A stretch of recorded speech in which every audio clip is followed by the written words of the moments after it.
If you don't think much of the King of Bahrain, maybe it's better to keep it to yourself, or else you could face 7 years in prison thanks to some new legislation to defend the monarchy.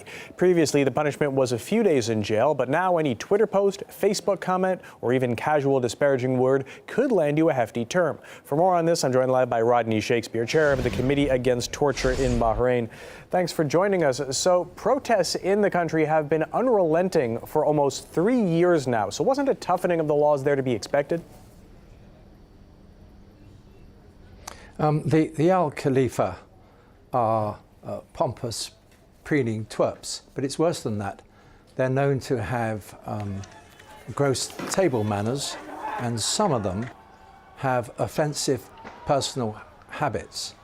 Their power comes as a result of poison gas, lead shot, imprisonment, torture, and bullets. But there's no loyalty given by anyone to the Al Khalifa, not even from their own sycophants and placemen. We are getting out information that tells us that everybody now wants them out. But the Al Khalifa are trying to perfume their monarchy by giving itself some of the aura of what the British monarchy used to have when it was high treason to commit adultery with, say, the consort or the son or daughter of the monarchy. But of course today that's all gone. The Al Khalifa are now out in the open for what they are. They're a lot of smelly scum.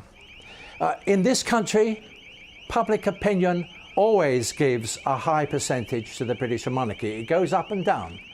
In Bahrain, they wouldn't dare take a genuine opinion poll because it would be naught with even their own side in private telling the truth.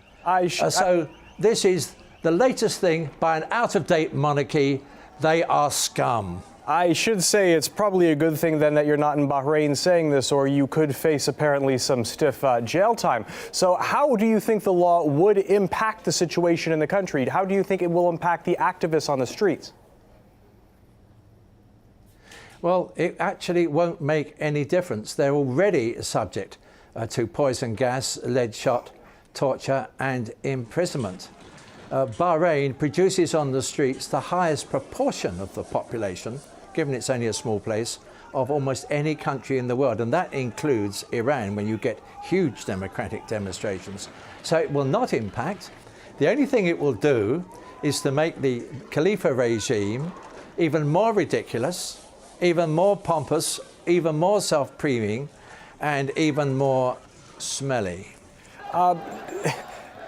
I'm finding it, I apologize, hard to keep a straight face with some of your commentary, but does the fact that the government is bringing in such harsh penalties, what does it tell you about the way they feel on the throne, about how stable they feel as a monarchy?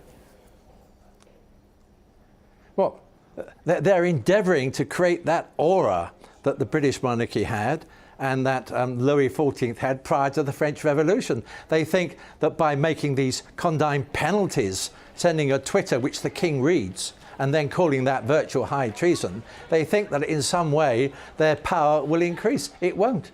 It will only make them more and more ridiculous. So I'm afraid from the point of view of the Khalifa, this is something in the last stages of their power before they get overthrown. In particular, they get overthrown by members of their own side. All right, we have to leave it there. Rodney Shakespeare, not mincing any words, chair of the Committee Against Torture in Bahrain. Thanks for your time.